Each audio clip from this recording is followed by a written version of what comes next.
श्री सद्गुरु महाराज की जय। प्रातः स्मरणीय अनंत श्री विभूषित परमाराध्य संत सद्गुरु महर्षि मेहि परमहंस जी महाराज का प्रवचन। निर्गुण राम के दर्शन से मोक्ष। बंदो गुरु पद कंद कृपा सिंधु नर रूप हरि महामोह तम पुन जासु वचन रवि कर निक। प्यारे लोगों, आप लोगों को दो बातों के विषय में कहूंगा। एक तो राम और ईश्वर, दूसरी बात विज्ञान। राम कहने से सब लोग साधारण तरह से जानते हैं कि जैसे हम लोग राम नवमी के दिन जहां तहां उत्सव देखते हैं, गांव में प्रतिमा बनती है। सब गांवों में नहीं, लेकिन बहुत से गांवों में राम की प्रतिमा बनती है। लोग ठाकुर बाड़ी जाते हैं, वहां दर्शन करते हैं। दर्शन करके जानते हैं कि श्री राम शरीरधारी विशेष पुरुष थे, जैसा कि प्रतिमा में, चित्र में और ठाकुरवाड़ी में है। मृतिका की प्रतिमा में जैसा रूप है अथवा जो पहले से ही स्थापित प्रतिमा है, उसका दर्शन करके समझते हैं कि इसी तरह के राम थे। राम कहने से प्रतिमा का रूप, राम का ख्याल आता है। जैसा देखते हैं वैसा ही ख्याल में आवे, यह प्रचलित स्वाभाविक बात है। यह गलती में जानते हैं ऐसी बात नहीं। जो पढ़े लिखे अधिक हैं वे केवल रूपधारी राम ही नहीं समझते, और भी समझते हैं। जैसे श्री राम जब जंगल गए थे तो वे वाल्मीकि के आश्रम में गए, वहाँ वार्ता हुई। वहाँ रूप वाले राम वाल्मीकि के सामने थे ही, लेकिन वाल्मीकि जी कहते हैं, राम स्वरूप तुम्हार वचन अगोचर बुद्धि पर अविगत अकथ अपार नेति नेति नित निगम कह। एक तो रूपधारी राम है जो वचन में आते हैं और जिनके हाथ पैर मुंह आंख नाक कान आदि इंद्रियां हैं। जो इंद्रिय ज्ञान में आवे उसको गोचर पदार्थ कहते हैं। रूपधारी राम का चरण छुआ जाता है। वे सांवले हैं, उनकी सुंदरता को देखते हैं, बुद्धि ग्रहण करती है। ऐसा रूप वचन अगोचर बुद्धि पर नहीं कहा जाएगा। अविगत का अर्थ है जो कहीं से हीन नहीं, सर्वव्यापी हैं। है तो राम सामने ही, लेकिन कहते हैं कि सर्वव्यापी हैं, अलग हैं। धनुषधारी राम देखने में आते हैं और कहते हैं अलख। नख से शिखा तक देखते हैं, लेकिन कहते हैं अपार। एक तो रूप और दूसरा स्वरूप होता है। एक तो शरीर का रूप होता है और दूसरा आत्मा का स्वरूप कहलाता है। श्री राम जी के शरीर को देखकर भी वाल्मीकि जी स्वरूप के लिए कहते हैं, इंद्रिय ज्ञान में नहीं, बुद्धि से परे है, सर्वव्यापी है, देखने में आने योग्य नहीं, अपार है। वेद उसको नेति नेति कहते हैं। राम का शरीर रूप और राम का स्वरूप दोनों समझिए तो दोनों राम हैं। राम के दोनों रूपों का दर्शन पहचान अच्छा है। देह रूप का दर्शन हो और आत्म स्वरूप का नहीं तो काम बाकी रहेगा। भगवान राम आज नहीं है, उनकी प्रतिमा है, लेकिन सभी प्रतिमाएं एक सी नहीं है। उनमें कौन कौन सी प्रतिमा ठीक है कहा नहीं जा सकता। ग्रंथ से जैसे रंग रूप का वर्णन किया गया है, उसी के अनुकूल सभी चित्रकार बनाते हैं। जिस चित्रकार में जितनी प्रवीणता है वे उतने अच्छे बनाते हैं।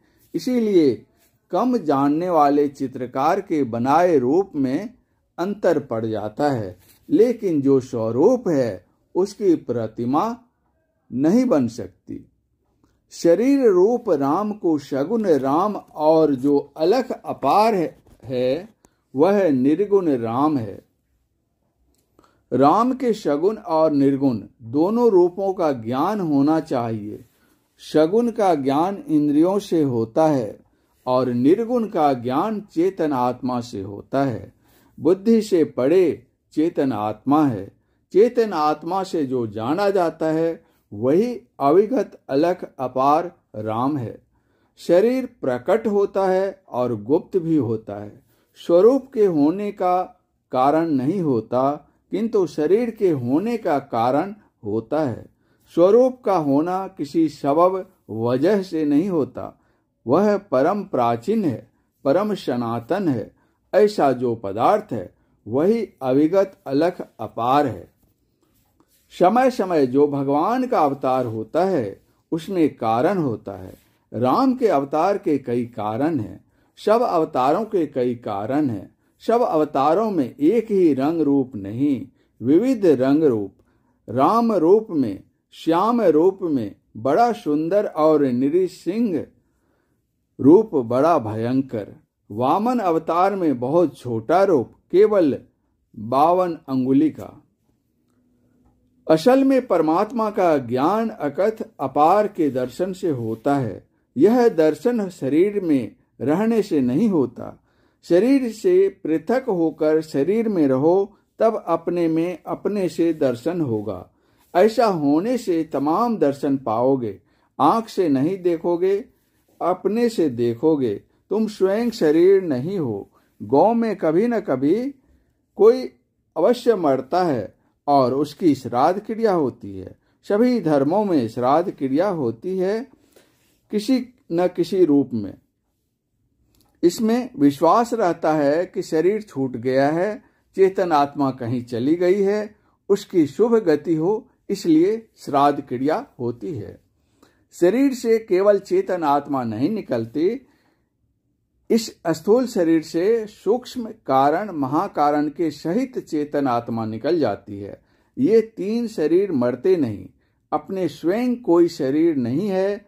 शरीर निवासी है। जैसे दूध को मथते मथते आखिर में उससे मक्खन अलग हो जाता है और उसी में रहता है, फिर आप अलग करते हैं। इसी तरह चेतन आत्मा शरीर में रहे और शरीर से फुटकर रहे, यह तब पहचान में आवेगा कि यही मैं हूं और यही राम है जो अविगत अलख अपार है। सगुण राम के दर्शन से माया में बहुत बढ़ती होती है और निर्गुण राम के दर्शन से मोक्ष मिलता है। निर्गुण राम अलग और सगुण राम अलग नहीं रहता। शरीर को पहन लिया तो सगुण है, सब शरीरों को छोड़ दिया वह निर्गुण है। जो भजन करता है वह शरीर से वैसे निकल कर रहता है जैसे दूध से मक्खन। वही जीवन मुक्त होता है, वही अपने को पहचानता है और राम के स्वरूप को भी। आज लोग विज्ञान की ओर बहुत झुके हैं। इसमें बड़ी इज्जत होती है, बहुत पैसे भी मिलते हैं। अभी सुना कि बिनु विज्ञान की समता आवे। समता मतलब एक ही भाव। आज तो भौतिक विज्ञान बढ़ा है। उसने क्या किया है? एक भाव को मिलाया नहीं, टुकड़ा किया है। जितना भौतिक विज्ञान बढ़ा है उतना ही नाशकारी बना है। यह है भौतिक विज्ञान। एक क्षण में क्या से क्या नाश कर दे। संसार के पदार्थों को विशेष रूप से जानना भौतिक विज्ञान है। भौतिक विज्ञान में क्षमता नहीं आई है और न आ सकती है। भौतिक विज्ञान की बढ़ती हुई है, लेकिन अंत नहीं हुआ है। सब के सब जिस मूल पदार्थ पर अवलंबित हैं वे राम हैं, परमात्मा हैं, वे अध्यात्म विज्ञान हैं। इसके लिए स्कूल कॉलेज जाने की जरूरत नहीं है, अपने अंदर अभ्यास करने की जरूरत है। भौतिक विज्ञान में क्षमता आएगी, इसका विश्वास नहीं किया जा सकता है। आज तक जितनी कोशिश हुई है इसमें थोड़ी थोड़ी सफलता मिलती जाती है। भौतिक विज्ञान में मारने और नाश करने की बात तो बहुत आई है, लेकिन बचाने की नहीं। ईश्वर का दर्शन ही अध्यात्म विज्ञान का मूल है। इसमें समता होती है। विश्वामित्र बड़े बली राजा थे, अस्त्र शस्त्र के बहुत ज्ञाता थे। पीछे वे श्री राम के गुरु हुए और थोड़े ही काल में उनको सिखा दिया। विश्वामित्र ने वशिष्ठ जी को अस्त्र शस्त्र के प्रभाव से दबाना चाहा, लेकिन दबा न सके। अंत में उन्होंने तप किया। तप में कुछ कीड़े भी फिर संभले और इतना तप किया कि उनमें इतना बल हो गया कि जो कुछ किसी को कहे सो हो जाए। उनके साप के डर से सभी लोग थरथर कांपते थे। वे लोगों से कहते थे कि लोग मुझे ब्राह्मण कहें। लोग कहते थे कि वशिष्ठ जी आपको ब्राह्मण कह दें तो हम लोग भी कहेंगे, लेकिन वशिष्ठ जी उनको ब्राह्मण नहीं कहते थे। विश्वामित्र जी ने वशिष्ठ जी के 100 पुत्रों को मरवा दिया। फिर भी वशिष्ठ जी के हृदय में रंच मात्र भी क्लेश नहीं हुआ। एक बार जब वशिष्ठ जी भोजन करने लगे तो शाक में नमक नहीं था। उन्होंने अपनी पत्नी अरुंधति से पूछा कि साग में नमक नहीं है, क्यों? अरुंधति ने कहा कि नमक समाप्त हो चुका है, इसलिए साग में नमक नहीं दिया गया। वशिष्ठ जी ने कहा कि निकट ही में विश्वामित्र जी का आश्रम है, उनके यहाँ से नमक क्यों नहीं ले आई? अरुंधति जी ने कहा कि जो मेरे 100 पुत्रों को मार चुके हैं उससे मैं नमक मांगती। वशिष्ठ जी ने कहा, अरे उनकी आत्मा और मेरी आत्मा एक है। विश्वामित्र ने बहुत द्वेष किया, लेकिन वशिष्ठ जी ने कुछ नहीं किया।